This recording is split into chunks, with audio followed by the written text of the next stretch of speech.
वृंदावनेश्वरी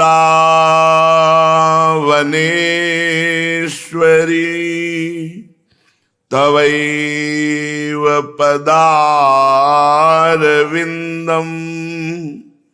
प्रेमामृतैकमकरन्द रसौघपूर्णम् हृद्यर्पितं मधुपते स्मरतापमुग्रं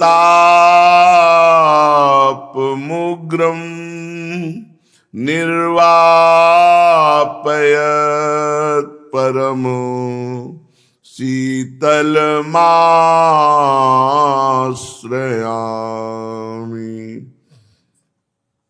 निर्वापयत् परमो शीतलमाश्रयामि। परम सच्चिदानंद घन प्रेमानंद स्वरूप नवनिभृत निकुंज महामहिम परम पावन श्री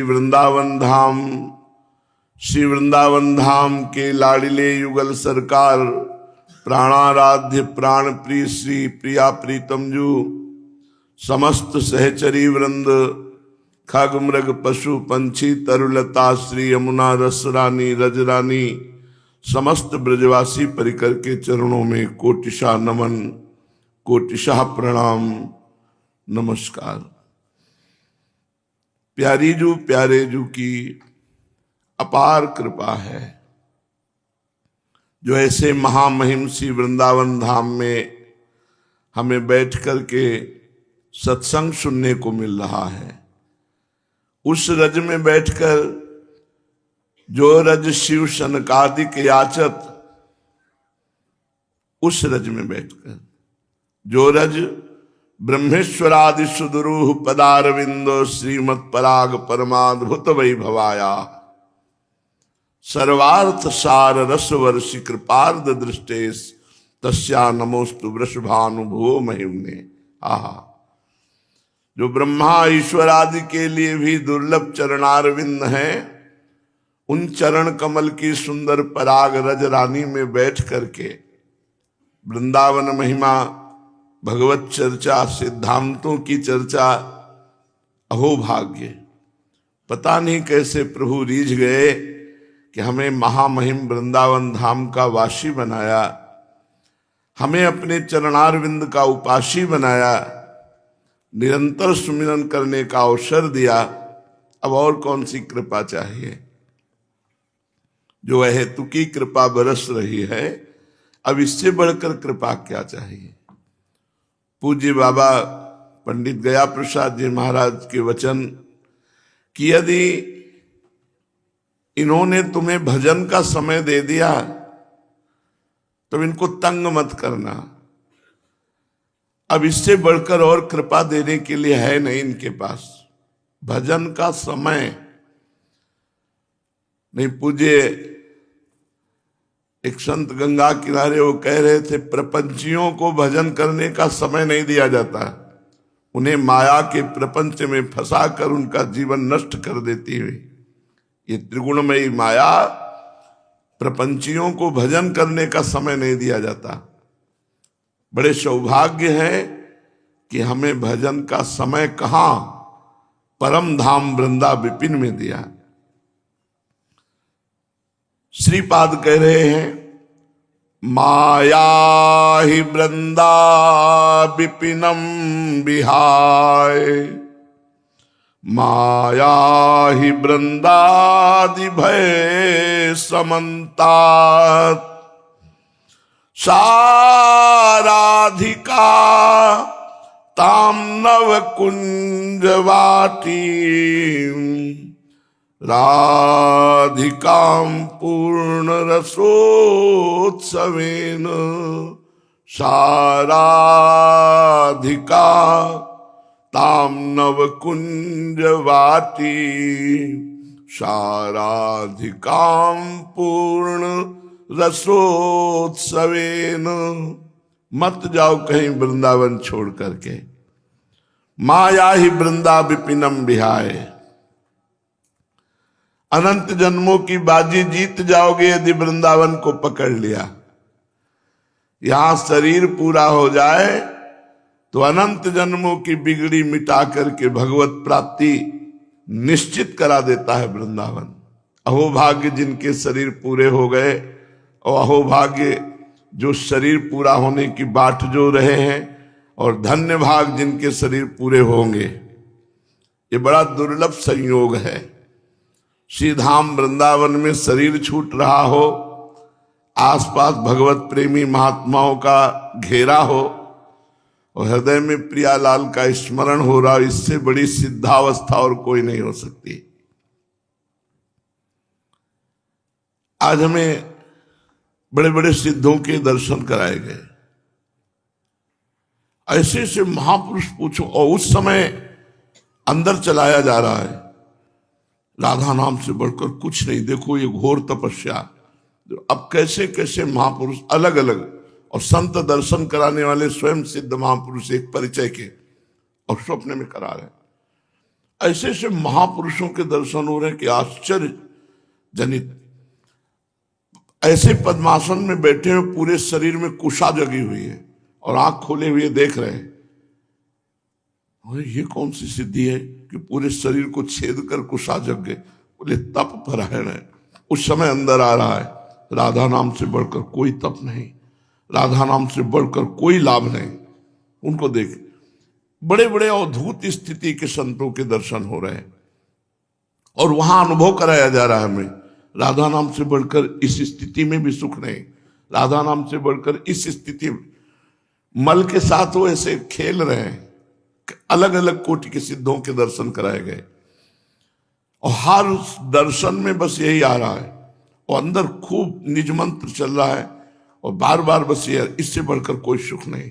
लुभायमान मत होना इन सिद्धियों में, इन सिद्धों में। बार बार अंदर हितजू महाराज वही प्रेरित कर रहे हैं, बड़ा सुख मिला। तभी तो कहते हैं अगर चित्त को प्रभु में लगाओ, प्रभु का आश्रय ले लो, तो प्रभु का नाम है जनमन रंजन। ऐसा स्वप्न आएगा कि ऐसा लगेगा कि जगह ही नहीं, बस यही देखते रहे। जागृत स्वप्न सुषुप्ति स्फुरत में राधा पदाब्ज छटा। माया ही वृंदा विपिनम विहाय। मत जाओ भाई वृंदावन छोड़कर, पता नहीं कौन सी श्वास आखिरी श्वास हो। अगर यहां आखिरी श्वास हो गई महामंगल हो जाएगा।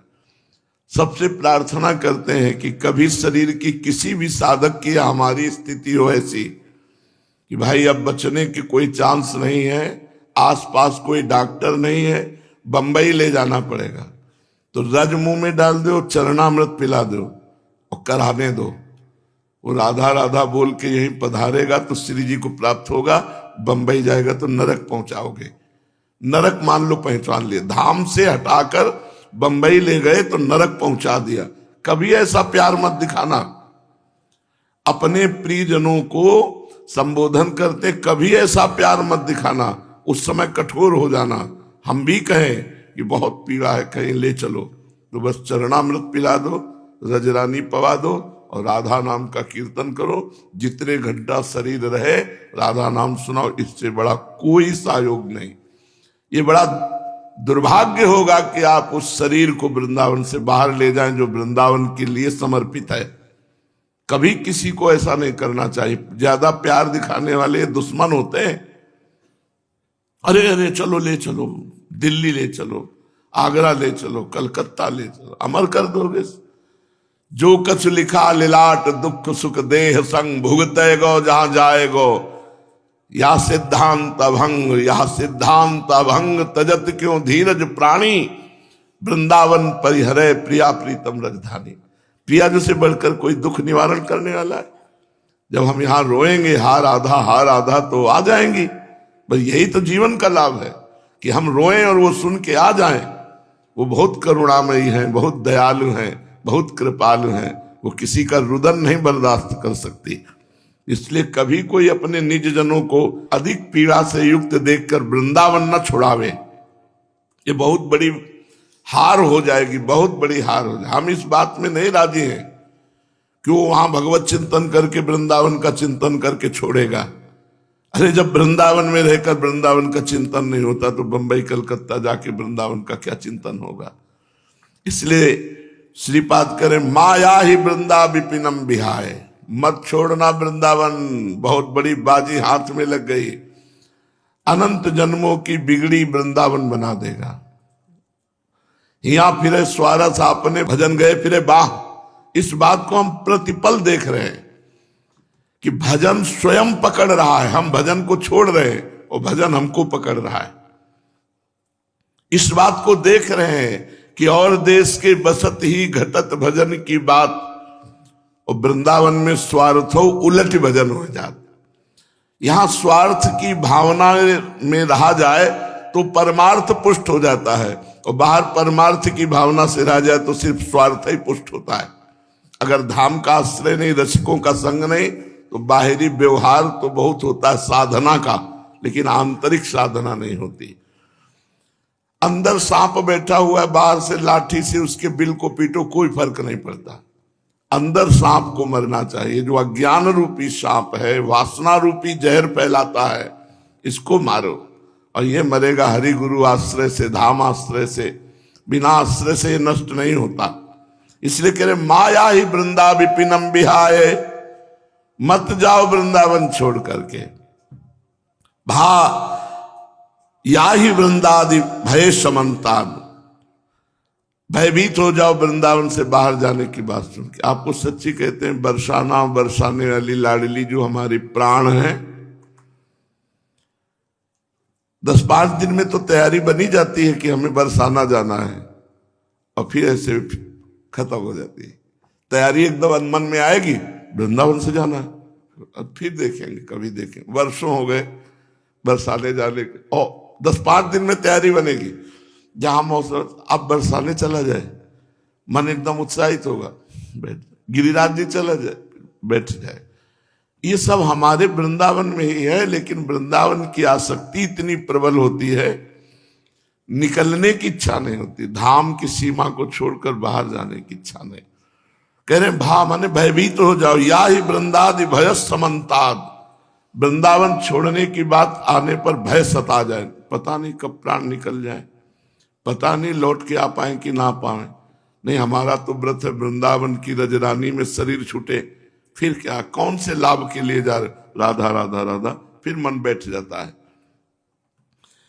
और जन संसर्ग में तो जाओ मती, संगोष्ठी, ये जो बाहरी भजन नहीं होता ना, हम उन लोगों को देखें बड़ा प्रपंच करते रहते हैं, ये ग्रंथ वो पंथ, ये उनकी टांग खींचना, उनकी दाढ़ी खींचना, यही बैठे करते रहते हैं।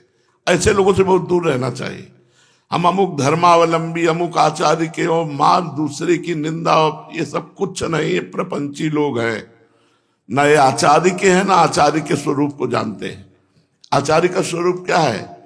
व्यास नंदन जगत आधार।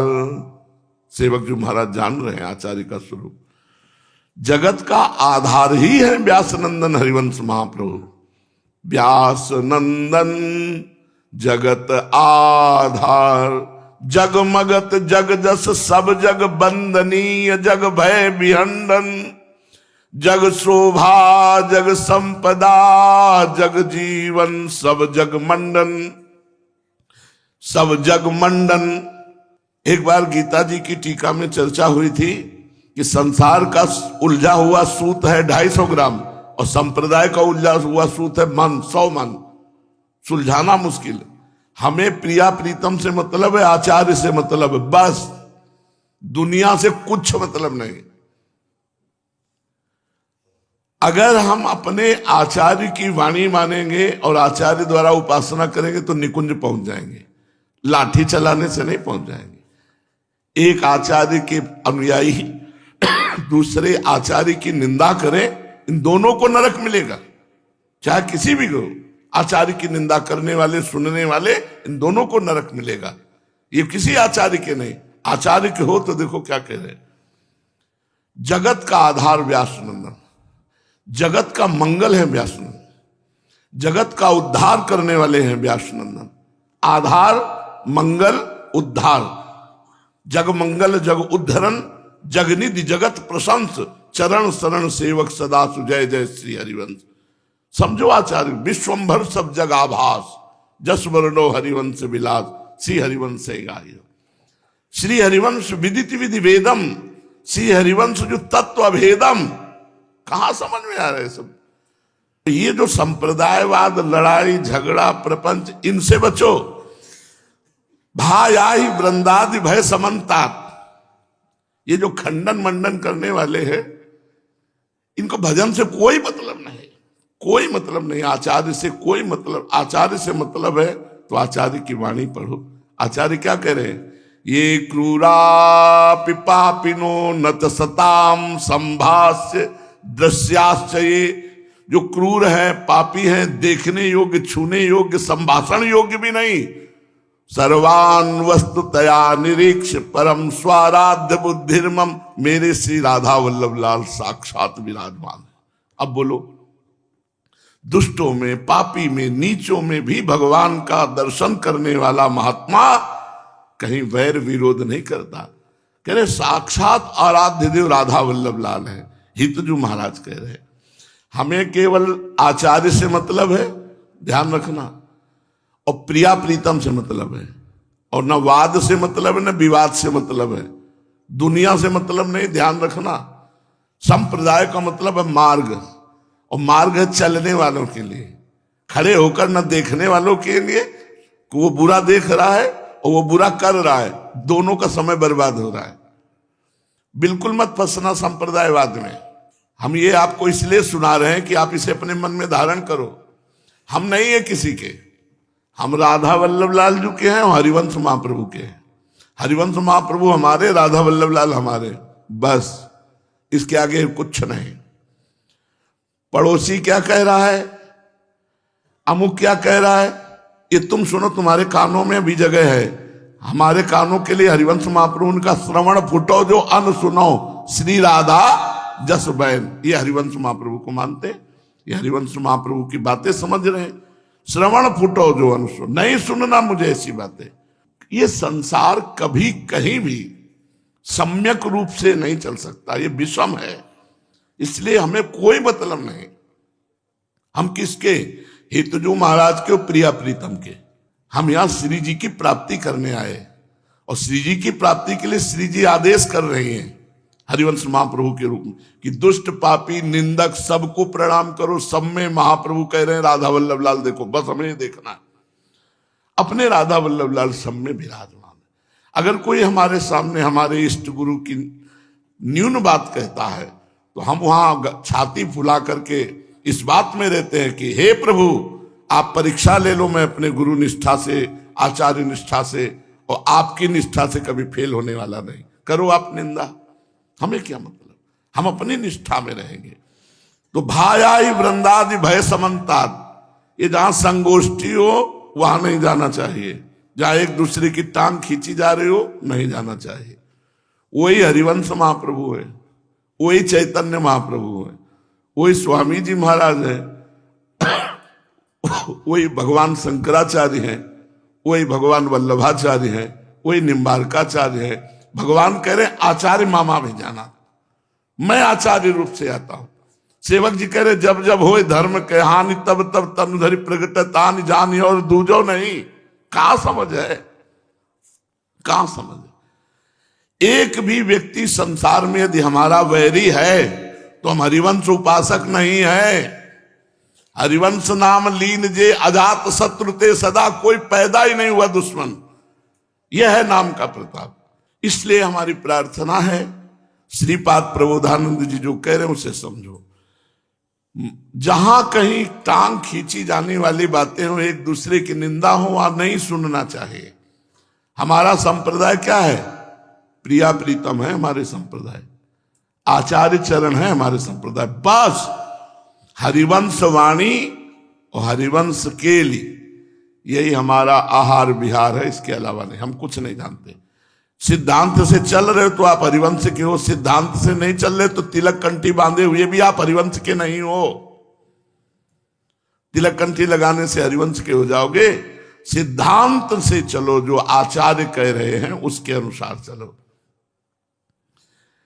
बैर विरोध खंडन मंडन ये उपासक के जीवन में नहीं होना। फुर्सत है नहीं यार।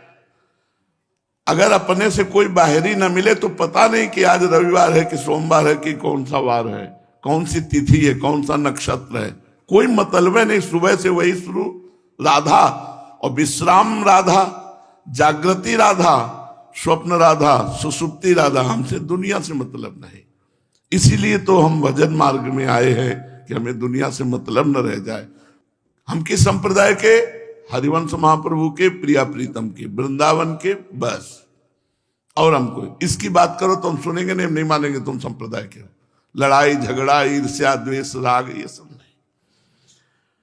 किसी भी ऐसी संगोष्ठी में न जाए जहां किसी की भी निंदा होती हो। सब हमारे प्रभु हैं, सब हमारे प्रभु हैं, दूसरा कौन है? साराधिका ताम नव कुंजवाटिम साराधिकाम पूर्ण रसोत्सवेन है। हम उन किशोरी जी की उपासना करते हैं जो निकुंज वाटी वृंदावन में प्रीतम के साथ अद्भुत अद्भुत सुख वर्षा करती रहती है। अरे कहाँ फुर्सत है किसी से बात करने की। कौन रस बाढ़ो जहां बोली वो भारी। जहां कबीर दास जी के लिए केवल इतनी बात कह दी हरिराम व्यास जी ने कि कबीर दास जी तो निर्गुणिया संत हैं, वो प्रिया प्रीतम के बिहार की बात अल्ले उनका भजन बंद हो गया। और यहाँ पूरा कमर में फेंट बांधे घूम रहे एक दूसरे की निंदा करने के लिए। पता नहीं कौन संप्रदाय के हैं। हमारा भजन सुरक्षित रहे इसलिए श्रीपाद कह रहे हैं भाया ही वृंदादि भय समन्तात। ये भय देने वाला है। केवल किशोरी जू का नवनिवृत्त निकुंज वृंदावन, उनके प्रेमी रसिक जन। पूज्य सदगुरुदेव भगवान के यहाँ प्रिया प्रीतम किसी और दूसरी चर्चा नहीं होगी। वही वाणी जी और बस। इसके बाद मौन, बोलना तो है ही नहीं। रात दिन प्रिया प्रीतम, ना काहो सो बोली वो, ना कोई व्यवहार, अपनी कुंवर किशोरी को जियत निहार निहार। आठों पहर भजन में ये सब। भाई चाहे विश्राम घाट ना हो, चाहे जुगल घाट ना हो, चाहे केसी घाट ना हो, नहाओगे तो यमुना जी। अब हम कहें जुगल घाट श्रेष्ठ, तुम कहो केसी घाट श्रेष्ठ, वो कहें विश्राम घाट श्रेष्ठ। तो तुम्हारा मन जहां लग गया कि भाई विश्राम घाट में स्नान करने से ज्यादा लाभ मिलता है, हमें लगा जुगल घाट में। लेकिन लाभ क्या मिल रहा है? वो यमुना जी तो मिल रही। ऐसे ही परमानंदमय रस स्वरूप परमात्मा ही हर संप्रदाय का आनंद है। उसका आनंद लो। आकाश इतना बड़ा है तो उड़ा लो जितनी पतंग हो। तुम्हारे पास डोरी ही नहीं इतनी जितना आकाश बड़ा है, पर वो अपनी पतंग उड़ाने की कोशिश नहीं करेगा, वो दूसरे की काटने की कोशिश करेगा। ये संसार का बड़ा विचित्र स्वरूप है। इसलिए किसी संगोष्ठी में, किसी ऐसे सभा में नहीं जाना चाहिए जहां किसी की भी निंदा हो। आचार्य और भगवान की उपासना की तो बात जाने दो, किसी की भी निंदा हो उस सभा में नहीं जाना चाहिए। भैया सेवक जी महाराज कह रहे हैं त्रंते नीच पनपो कहत सुबर अशुभ। इसलिए कह रहे हैं बिल्कुल सुलझा हुआ जीवन उपासक का चाहिए।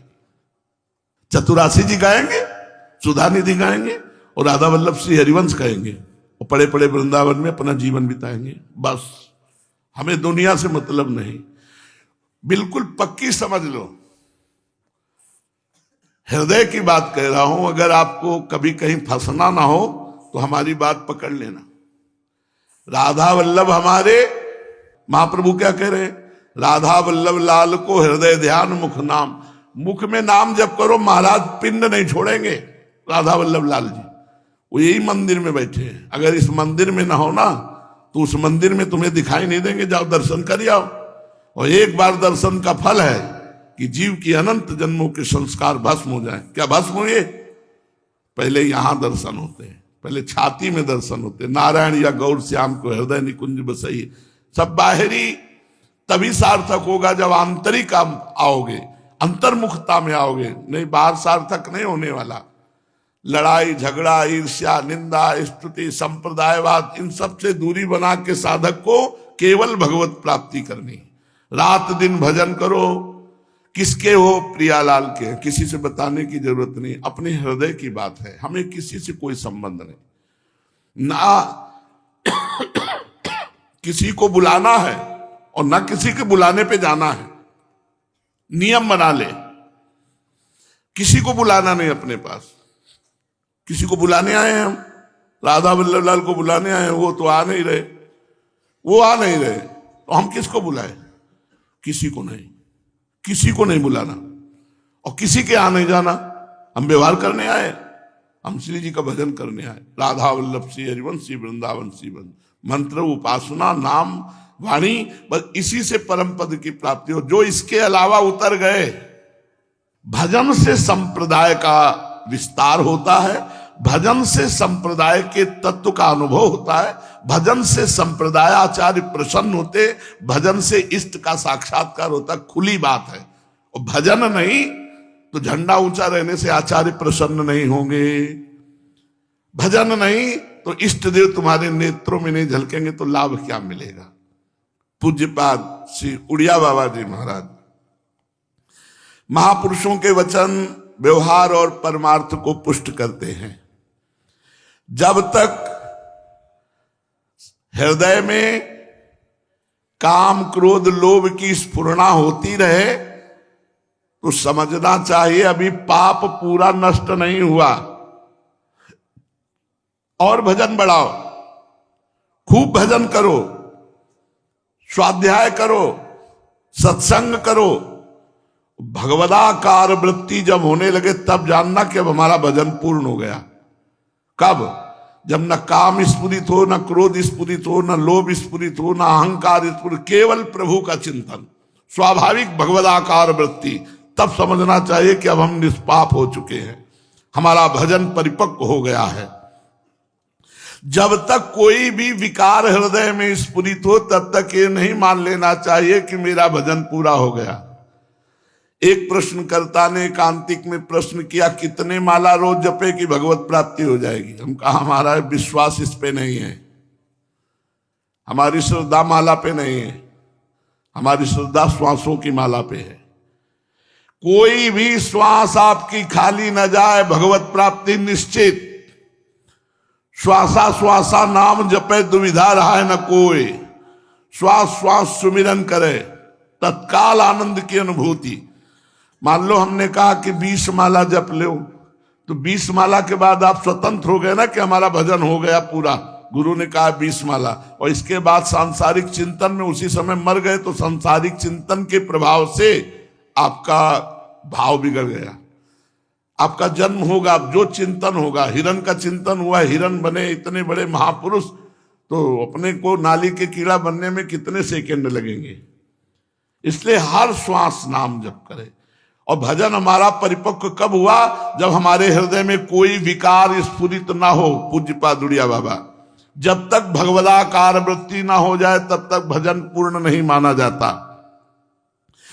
कभी किसी भी विषय के संयोग में भोगने की इच्छा ना हो, कभी भी कोई भी परम लाभ मिलने पर भी भगवत विस्मरण ना हो, तो जानो कि भगवदाकार वृत्ति हो गई।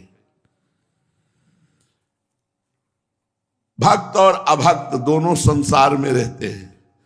भक्त संसार में रहते हुए शरीर वो भगवान में स्थित रहता है, और अभक्त कहीं भी रहे वो संसार का ही चिंतन करता है। अभक्त की पहचान जो संसार का चिंतन करता है, भक्ति की पहचान जो भगवान का चिंतन करता है। अब जैसे भेष नहीं है भगत का, पर रात दिन नाम जप करता है, परिवार में रहते हुए भगवान का चिंतन करता है, व्यापार नौकरी करता है, भगवान के आश्रित है, भगवान, वो भक्त है। भेष बाबा जी का चिंतन रुपए का हो रहा है, मान सम्मान का हो रहा है, भोगों का हो रहा है, प्रपंच का हो रहा है, वो अभक्त है। वेशधारी हरि के उर साले, बिन विवेक वैराग्य भक्ति बिन सत्य न एको मानो, भगवत विमुख कपट चतुराई सो पाखंड नहीं जानो। भजन भगवत चिंतन यही हमारा हर समय चलता रहे तो हम भक्त हैं। जिसका चरित्र भ्रष्ट है वो न कभी भक्त हो सकता है और न कभी भगवत प्राप्ति कर सकता है। जिसका चरित्र भ्रष्ट है वो कभी। अब उनको तो पता नहीं था, एक बड़े विद्वान थे, तो बाबा के पास आए और स्वामी अखंडानंद जी भी महाराज बैठे थे बड़े बड़े, तो कहने लगे कि बाबा हमें भगवत प्राप्ति कब होगी। ऐसे ही बाबा ने ऐसे देखा को कहा 7 जन्म में तुम्हें भगवत प्राप्ति नहीं होगी। बोले बाबा ऐसा क्यों? तो बाबा ने यही शब्द कहा था, आचरण भ्रष्ट पुरुष को कभी भगवत प्राप्ति नहीं होती, उसको हो ही नहीं सकती। हो सकती है यदि वो आचरण सुधार कर भगवान से क्षमा याचना करे और ये नियम ले ले, अब लो नसानी अब ना नसइयो, तो फिर ये श्लोक काम कर जाएगा। अपिचे शुद्राचारो भजते माम अनन्य भाग साधुरेव सम्मंतव्या सम्यक व्यवसिता हिस्सा। घोर दुराचारी रहा है, अब उसने नियम ले लिया है भगवान के चरणों का कि अब हमसे गलती नहीं होगी, तो भगवान उसे करो सत्यते साधु समाना, उसे साधु के समान बना देते हैं। जो गंदा भोजन करता है, गंदा भोजन, तामसिक भोजन, रजोगुण भोजन, अभक्ष भोजन, और जो ग्राम्य कथा, लोक कथा, राजनीति कथा, ये बातें करता रहता है, उसके हृदय में कभी भक्ति का उदय नहीं हो सकता। जो असात्विक आहार पाता है अर्थात अपवित्र भोजन पाता है, जो ग्राम्य कथा, लोक कथा, राजनीति की कथा, इसी में बातें करता है, उसके हृदय में भक्ति उदय नहीं होती। अपने को तो बड़ी कृपा होती है जब संतों के अनुभव होते हैं। कल एक वेशधारी 65 वर्ष के होंगे, तो उन्होंने सत्संग सुना होगा, उससे प्रभावित होकर के आए होंगे सत्संग के प्रभाव से। तो उनका इतनी आयु हो चुकी है और मैं ध्यानस्थ रहता हूं, पर जिस समय जो विषय चाहता है मुझे गिरा देता है। मैं समझ नहीं पा रहा हूं कि मेरे पास वो बल क्यों नहीं, आप बता सकते हैं? हाँ पक्का पता है, आप जहां बोल रहे हैं वहीं बैठ करके हम बात कर रहे हैं। उसमें बिल्कुल शब्द यही थे, हम कहा आप जहां बोल रहे हैं वहीं बैठ कर बात कर रहे हैं। आप उसका तो ध्यान कर नहीं पाते जो ध्यान का विषय है।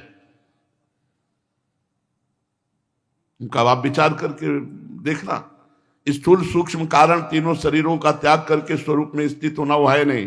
बोले नहीं। तुमका निरंतर नाम जप नहीं है, नाम जप करते हो? बोले बिल्कुल नहीं।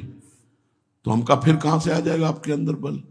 तो क्या ध्यान करते हो, किसका ध्यान करते हो, क्या लाभ मिला? कुछ नहीं। अब क्या करें? आज से नाम जप शुरू करो और 1 महीना बाद हमें बताना तुम्हें कैसा लग रहा है। 1 महीना, क्योंकि कहीं ना कहीं साधन में तो लगे हो लेकिन सही ठिकाने पे नहीं लगे हो। नाम जप, नाम जप के द्वारा बहुत जल्दी हर लाभ प्राप्त किया जा सकता है, पर लोग अरे पूरा जीवन का जीवन निकल गया, कुछ साथ नहीं लगा। हम कह रहे 100 नाम जप करोगे तो तुम्हारे 100 सतनाम तो कम से कम जमा हो गए, वो तुम्हें अमंगल नहीं होने देंगे। यही बात सबकी समझ में आ जाए तो मंगल हो जाए। भजन का स्वरूप क्या है? बाबा से पूछा गया, कहा भगवदाकार तैल धारावर्त वृत्ति भजन का स्वरूप है। अखंड भजन, राधा राधा राधा राधा, ये तो ये अखंड भजन कैसे हो सकता है? जो गुरु की उपासना करता है, गुरु के वचन और शास्त्र में पूर्ण श्रद्धा रखता है, और स्त्री पुत्र धन मकान सब कुछ श्री भगवान का ऐसी भावना करता है, उसका अखंड तैल धारावत भजन होने लगता है। गुरु उपासना।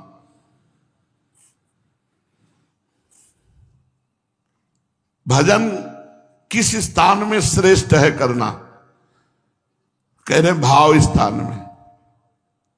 यही समझना है। भाव में भरकर जब भजन कर रहे हो उसी समय, वो चाहे जहां बैठे हो, वो बढ़िया स्थान है। बैठे वृंदावन में चिंतन राग द्वेष का प्रपंच का हो रहा है तो क्या है?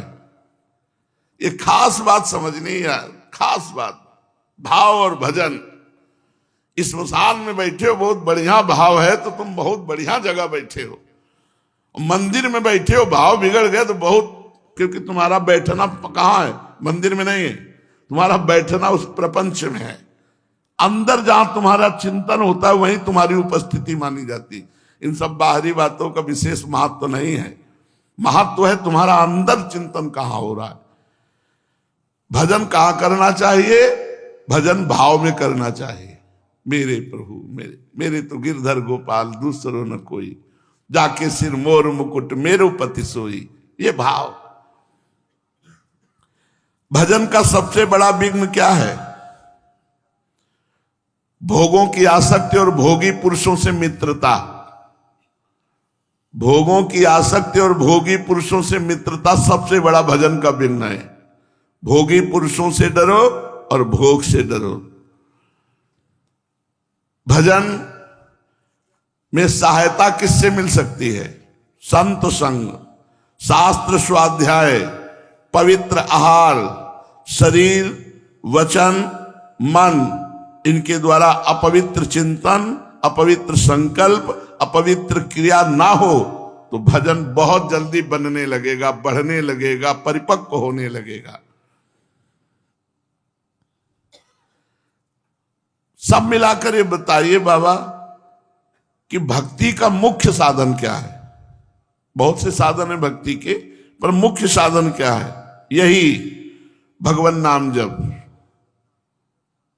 मुख्य साधन है भजन। तद विस्मरणेन परम व्याकुलतेति तदर्पिता अखिलाचारिता, समस्त कर्म भगवान को समर्पित और रात दिन नाम जप, यही मुख्य भक्ति है। देवर्षि नारद जी के द्वारा भक्ति का स्वरूप बताया गया। तदर्पिता अखिलाचारिता तद विस्मरणेन परम व्याकुलतेति, समस्त आचरण कर्म भगवान को समर्पित हो और थोड़ी भी देर के लिए नाम छूटे तो हृदय में व्याकुलता पैदा हो जाए, परम व्याकुलता पैदा हो जाए।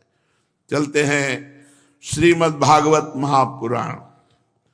महाराज युधिष्ठिर की राजस्व यज्ञ की पूर्ति के लिए भगवान ने भीमसेन से जरासंध का वध करवा दिया और जरासंध के पुत्र सहदेव को राज्याभिषेक कराया। 20,800 राजा जो भैरव यज्ञ में बलि देने के लिए बंद किया था, जरासंध ने उनको मुक्त किया। सुंदर सुंदर स्नान करा के, पोशाक आभूषण राज वैभव से संपन्न करके, रथ हाथी घोड़े में बैठाल कर सबको विदा किया और कहा महाराज युधिष्ठिर की राजस्व यज्ञ में आप पधारिए। महाराज युधिष्ठिर ने जब पांचजन्य शंख सुना इंद्रप्रस्थ के बाहर भगवान आकर बजाए तो उनको निश्चित हो गया कि जरासंध मारा गया। अब मानो यज्ञ पूरी हो गई, क्योंकि यही सबसे बड़ा विघ्न था। भगवान श्री कृष्णचंद्र जी और युधिष्ठिर जी परस्पर मिले। धर्मराज युधिष्ठिर जरासंध का वध और सर्वशक्तिमान भगवान श्री कृष्ण की अद्भुत महिमा सुनकर बहुत प्रसन्न हुए और बोले। धर्मराज युधिष्ठिर ने कहा, सच्चिदानंद स्वरूप श्री कृष्ण त्रिलोकी के स्वामी ब्रह्मा शंकर आदि और इंद्रादि लोकपाल सब आपकी आज्ञा पाने के लिए तरसते हैं, और यदि आप आज्ञा दे देते हैं तो बड़ी श्रद्धा से उसको सिरोधार्य करते हैं। अनंत हम लोग हैं तो अत्यंत दीन, परंतु मानते हैं अपने को भूपति नरपति। ऐसी स्थिति में हम तो दंड के पात्र हैं, परंतु आपने हमारी आज्ञा स्वीकार की। आप हमारी आज्ञा का पालन करते हैं, जबकि आपकी आज्ञा का पालन भगवान ब्रह्मा शंकर आदि करते हैं। सर्वशक्तिमान कमल नयन प्रभु, ये केवल मनुष्य लीला है, आपकी अभिनय मात्र है। जैसे उदय अथवा अस्त के कारण सूर्य के तेज में घटती बढ़ती नहीं होती, पर्वत की छाया के कारण हम समझ जाते हैं कि अब सूर्य अस्ताचल को जा रहा है, अब सूर्य उदयाचल से प्रकाशित हो रहा है। लेकिन सूर्य एक रस रहता है, उसमें कोई अस्त और उदय नहीं होता। ऐसे ही हे श्री कृष्ण, किसी भी कर्म में ना तो आपका उल्लास होता है ना तो ह्रास होता है, आप एक रस रहते हैं। सजाति विजाति स्वगत भेद से रहित स्वयं पर ब्रह्म परमात्मा है। किसी से पराजित न होने वाले वांधव, आपकी एक सहज लीला से जरासंध मारा गया मानो हमारी यज्ञ पूर्ति हो गई। अब तो धर्मराज युधिष्ठिर ने भगवान श्री कृष्ण की अनुमति से यज्ञ के योग्य समय आने पर यज्ञ के कर्मों में निपुण वेदवादी ब्राह्मणों को ऋत्वज आचार्य आदि के रूप में वर्ण किया। इतने आचार्य वर्ण किए। भगवान श्री कृष्ण द्वैपायन व्यासदेव जी, भरद्वाज, सुमंतु, गौतम, असित, वशिष्ठ जी, च्यवन जी, कर्ण जी, मैत्रेय जी, कवश, त्रित, विश्वामित्र जी, वामदेव जी, सुमत जी, जैमिनी जी, क्रतु जी, पैल जी, पराशर जी, गर्ग जी, वैशंपायन जी, कश्यप जी, धौम्याचार्य, परशुराम, शुक्राचार्य, आसुरी, वीतिहोत्र, मधुच्छंदा, वीरसेन और अकृत वृण, ये मुख्य आचार्य, विश्व के सब माने हुए ईश्वर कोटि के महापुरुष। इसके अतिरिक्त धर्मराज ने द्रोणाचार्य, भीष्म पितामह, कृपाचार्य, धृतराष्ट्र और उनके दुर्योधनादि पुत्रों, महामती, विदुर, इन सबको बुलवाया। राजस्व यज्ञ का दर्शन करने के लिए देश के सब राजा, उनके मंत्री, कर्मचारी, ब्राह्मण, क्षत्रिय, वैश्य, शूद्र, सब के सब वहां पधारे। इसके बाद ऋत्वज ब्राह्मणों ने सोने के हल से यज्ञ भूमि को जुतवाकर महाराजा युधिष्ठिर को शास्त्रानुसार यज्ञ की दीक्षा दी। प्राचीन काल में जैसे वरुण देव के यज्ञ में सब के सब यज्ञ पात्र सोने के बने हुए थे, वैसे ही धर्मराज युधिष्ठिर की यज्ञ में सब के सब पात्र सोने के बने हुए थे। पांडुनंदन महाराज युधिष्ठिर के यज्ञ में निमंत्रण पाकर चतुर्मुख ब्रह्मा जी, देवादिदेव भगवान शंकर जी, इंद्र, सब लोकपाल, सब देवता, सब सिद्ध, सब गंधर्व, सब विद्याधर, सब नाग, मुनि, यक्ष, राक्षस, पक्षी, किन्नर, चारण और भूतल के बड़े बड़े राजा और रानियां, इस सभी महाराज युधिष्ठिर की राजस्व यज्ञ में उपस्थित हुए। सबने बिना किसी प्रकार के कौतूहल के बात मान ली कि महाराज युधिष्ठिर को राजस्व यज्ञ करना उचित है, अर्थात युधिष्ठिर जी राजस्व यज्ञ के योग्य हैं, क्योंकि भगवान श्री कृष्ण जन के पक्ष में विराजमान है, वो सर्वश्रेष्ठ हैं। अब युधिष्ठिर जी ने विधि पूर्वक राजस्व यज्ञ प्रारंभ किया, ठीक वैसे ही जैसे पूर्व काल में देवताओं ने वरुण से करवाया था। सोमलता से रस निकालने के दिन महाराज युधिष्ठिर ने अपने परम भाग्यवान याजकों और यज्ञ कर्म की भूल चूक का निरीक्षण कराने वाले सदस्यपतियों का बड़ी सावधानी से विधि पूर्वक पूजन किया। अब इसके विषय में सभा बैठी, क्योंकि ब्रह्मा, शंकर, सनकादि से लेकर के श्री कृष्ण द्वैपायन व्यास, सब पूरे विश्व के महापुरुष विराजमान हैं कि सबसे पहले अग्र पूजा किसकी होनी चाहिए। इतने में किसकी होनी चाहिए? राजस्व यज्ञ में जहां बड़े बड़े सब विराजमान हैं, यज्ञ पूजा किसकी होनी चाहिए? यदुवंश शिरोमणि भक्तवत्सल भगवान श्री कृष्ण ही सदस्यों में सर्वश्रेष्ठ और अग्र पूजा के पात्र हैं। ये बात बहुतों ने खड़े होकर कहा। भीष्म जी ने, सहदेव जी ने और भी जो महापुरुष पधारे हुए थे इस बात में, क्योंकि भगवान श्री कृष्ण समस्त देवताओं के रूप में देश, काल, धन आदि जितनी वस्तुएं, उन सब के रूप में श्री कृष्ण ही हैं। ये सारा विश्व श्री कृष्ण स्वरूप है, इसलिए समस्त यज्ञों के स्वरूप श्री कृष्ण है। श्री कृष्ण ही अग्नि है, श्री कृष्ण ही आहुति है, श्री कृष्ण ही मंत्र है। ज्ञान मार्ग और कर्म मार्ग ये दोनों श्री कृष्ण की प्राप्ति के हेतु हैं। कहां तक वर्णन करूं, भगवान श्री कृष्ण एक रस अद्वितीय ब्रह्म है। जिसमें सजाति विजाति और स्वगत भेद नाम मात्र का भी नहीं है। ये संपूर्ण जगत श्री कृष्ण का स्वरूप है। वे अपने आप में ही स्थित और जन्म अस्तित्व वृद्धि आदि 6 भाव विकारों से रहित हैं।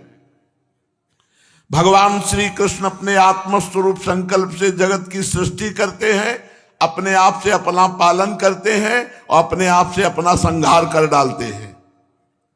ये सारा जगत श्री कृष्ण के अनुग्रह से अनेकों प्रकार के कर्म का अनुष्ठान करता हुआ धर्म अर्थ काम और मोक्ष रूप पुरुषार्थों को संपादन करता है। इसलिए सभा में निश्चित हुआ कि सबसे पहली अग्र पूजा होनी चाहिए भगवान श्री कृष्ण की, क्योंकि भगवान श्री कृष्ण की पूजा का मतलब है सबकी पूजा हो जाना। जो अपने दान धर्म को अनंत भाव से युक्त करना चाहता हो, उसे चाहिए कि समस्त प्राणियों और पदार्थों के अंतरात्मा भेदभाव रहित परम शांत परिपूर्ण भगवान श्री कृष्ण को ही दान करे। भाव समझ रहे हैं? दान का यदि परम लाभ लेना है तो जिसको दान दे रहे हो पहले उसमें श्री कृष्ण को देखो, फिर दान दो तो विशेष लाभ प्राप्त होगा। परीक्षित, सारी सभा शांत बैठ गई। महाराज युधिष्ठिर की यज्ञ सभा में जितने सत्पुरुष आए थे सबने एक स्वर में कहा, बहुत ठीक बहुत ठीक बहुत ठीक, अग्र पूजा भगवान श्री कृष्ण की ही होनी चाहिए। अब तो धर्मराज युधिष्ठिर ने ब्रह्म ऋषियों की आज्ञा पाकर सभासदों का अभिप्राय जानकर बड़े आनंद से अश्रु बहाते हुए भगवान श्री कृष्ण की सर्वप्रथम पूजा हुई। यज्ञ में सर्वप्रथम पूजा भगवान श्री कृष्ण की हुई। अपनी पत्नी, भाई, मंत्री और कुटुंबियों के साथ धर्मराज युधिष्ठिर ने बड़े प्रेम और आनंद से भगवान श्री कृष्ण के पांव पखारे, उनके चरण कमलों का लोक पावन जल अपने सिर पर धारण किया, भगवान को पीतांबर धारण कराया, बहुमूल्य आभूषण समर्पित किए।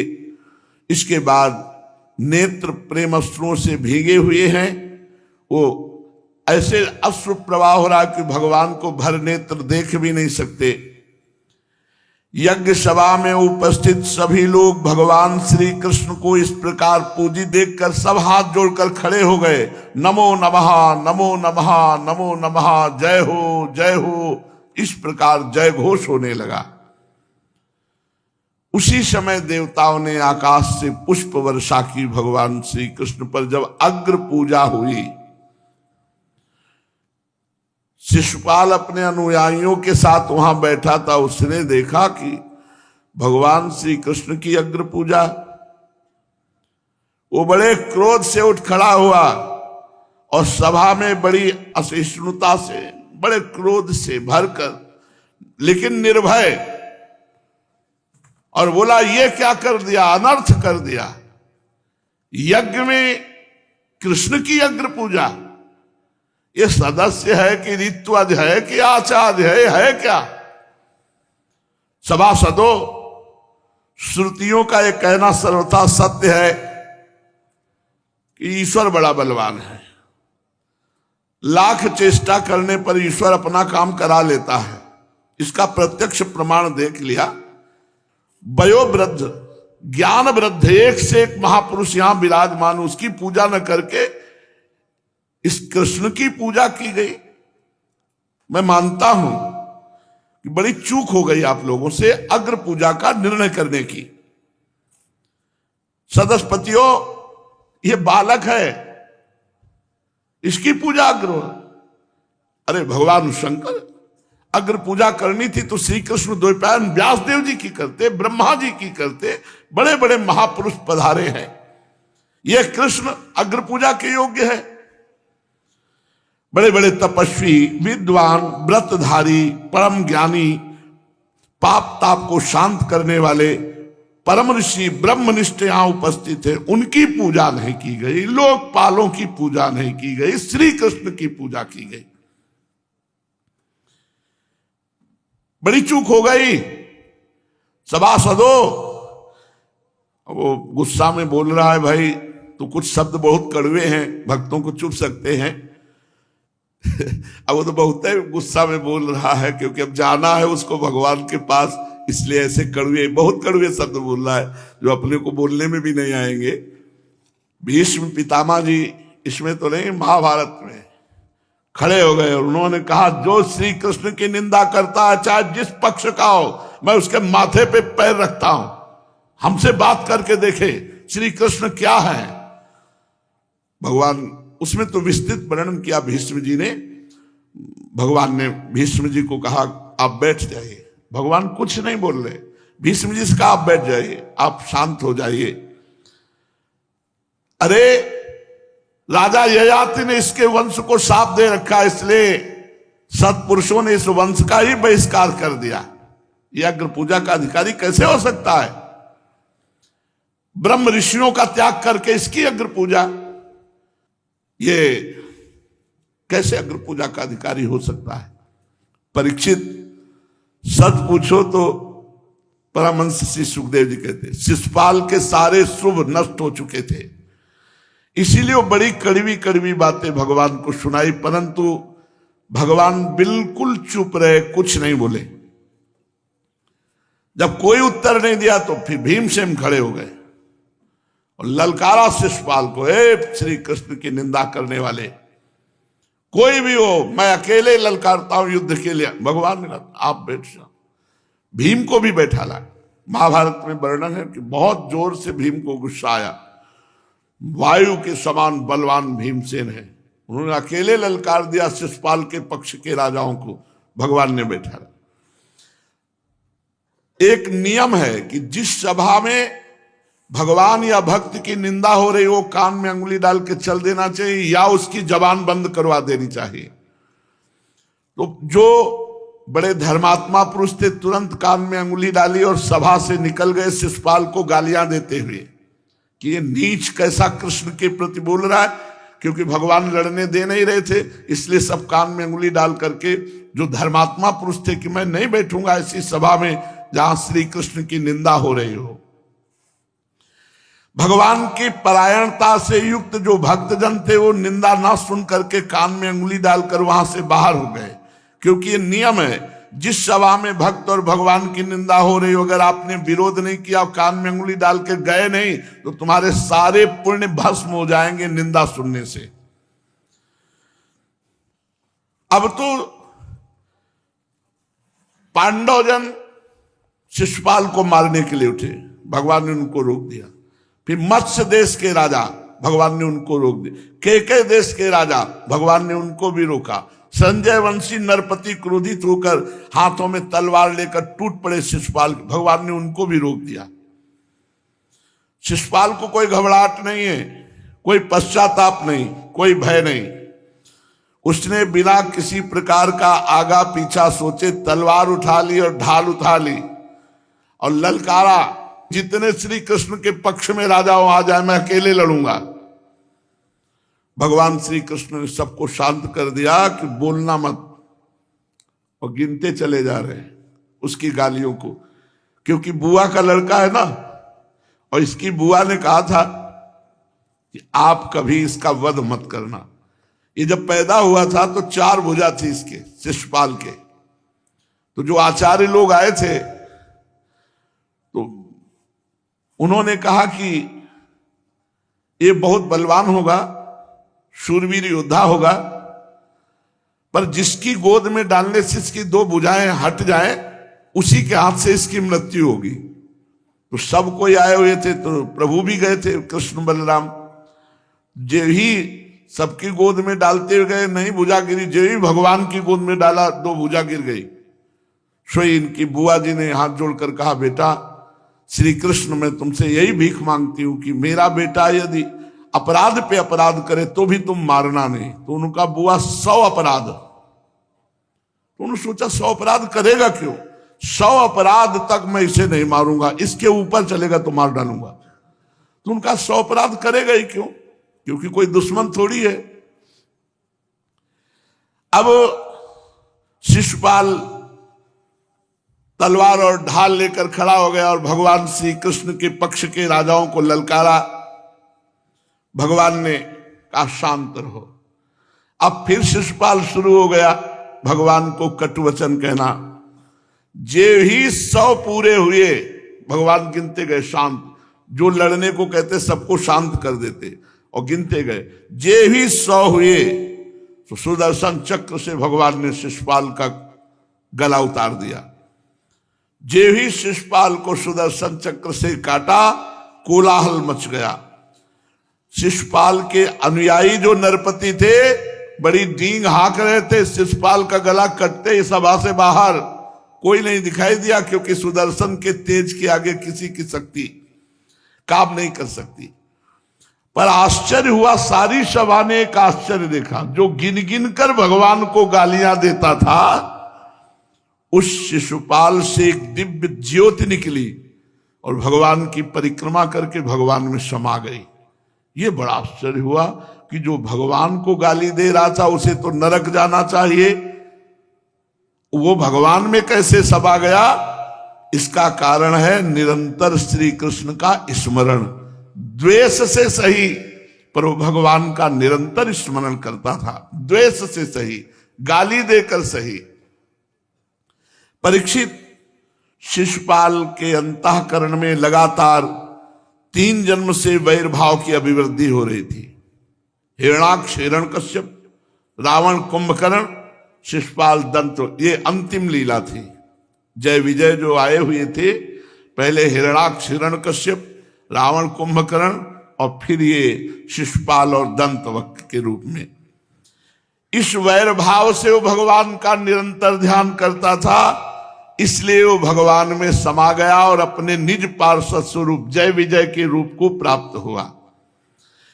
जब शिशुपाल की सदगति हो गई तो चक्रवर्ती सम्राट धर्मराज युधिष्ठिर ने सदस्यों और ऋतुजों को खूब दक्षिणा दी। सबका विधि पूर्वक आदर सत्कार किया। यज्ञ पूरी हुई, फिर यज्ञांत स्नान, अवभृत स्नान किया गया। परीक्षित, इस प्रकार योगेश्वरेश्वर भगवान श्री कृष्ण ने धर्मराज युधिष्ठिर का राजस्व यज्ञ पूर्ण किया और अपने सगे संबंधी और सुहृदों की प्रार्थना से कुछ महीनों तक वहीं रहे। इसके बाद राजा युधिष्ठिर की इच्छा न होने पर भी सर्वशक्तिमान भगवान श्री कृष्ण ने उनसे अनुमति ले ली और अपनी रानियों तथा मंत्रियों के साथ इंद्रप्रस्थ से द्वारिकापुरी की यात्रा की। परीक्षित, मैं उपाख्यान तुम्हें बहुत विस्तार से सुना चुका हूं पीछे 7वें स्कंद में, कि वैकुंठवासी जय और विजय को शनकादि ऋषियों के शाप से 3 बार जन्म लगातार लेना पड़ा। महाराज युधिष्ठिर राजसूय का यज्ञांत स्नान करके ब्राह्मण और क्षत्रियों की सभा में देवराज इंद्र के समान शोभायमान होने लगे। राजा युधिष्ठिर ने देवता, मनुष्य और आकाशचारियों का यथायोग्य सत्कार किया तथा वे भगवान श्री कृष्ण एवं राजसूय यज्ञ की प्रशंसा करते हुए राजा लोग बड़े आनंद से अपने अपने राज्य को चले गए। परीक्षित, सब तो सुखी हो गए, लेकिन दुर्योधन पांडवों के उज्जवल राजलक्ष्मी को देख करके जल गया, क्योंकि वो स्वभाव से पापी, कलह प्रेमी और कुरुकुल का नाश करने के लिए महान रोग था। दुर्योधन की क्या सेवा थी? खजाना लुटाना, क्योंकि इस यज्ञ में आशीर्वाद था कि जितना लुटाया जाएगा उससे दुगना होगा। तो भगवान ने सोचा अधिक कौन लुटा सकता है, तो अधिक लुटा सकता है द्वेष वाला। तो दुर्योधन को खजाने में रखा गया कि गौ ब्राह्मण अतिथि जितना तुम चाहो दे दो, और उसका रहस्य था जितना देगा उससे ज्यादा खजाने में आ जाएगा। तो वो इसलिए ज्यादा देता था कि इनका खजाना खत्म हो जाए, और उधर अधिक।